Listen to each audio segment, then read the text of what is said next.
The princess was forced to wear this strange wedding dress. The tight corset nearly suffocated her. But before the ceremony began, a guard quietly slipped a dagger into her belt. A flicker of confusion crossed the princess's mind, but she would soon understand why. After the ceremony ended, the prince smiled and lifted her into his arms. Just as the princess was lost in her blissful joy, the prince suddenly threw her off the cliff.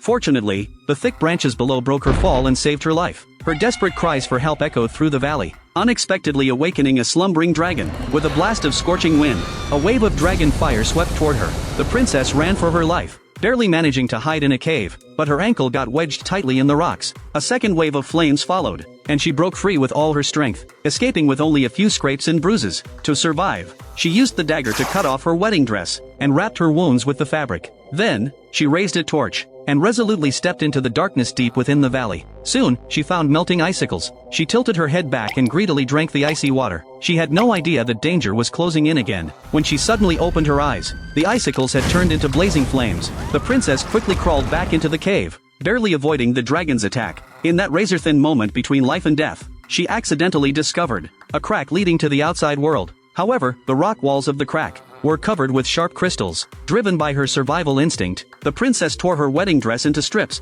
braiding them into a rope, and began to climb upward with all her strength. Just as she thought she was about to escape, the dragon's furious roar echoed from below. Panicking, the princess lost her footing, and slipped toward the abyss. Right before she fell into the depths, she hooked a crystal with her crown, leaving herself hanging in midair. But the crystal couldn't bear her weight, and shattered instantly. Below, the dragon had already opened its jaws wide, waiting for its prey to fall in.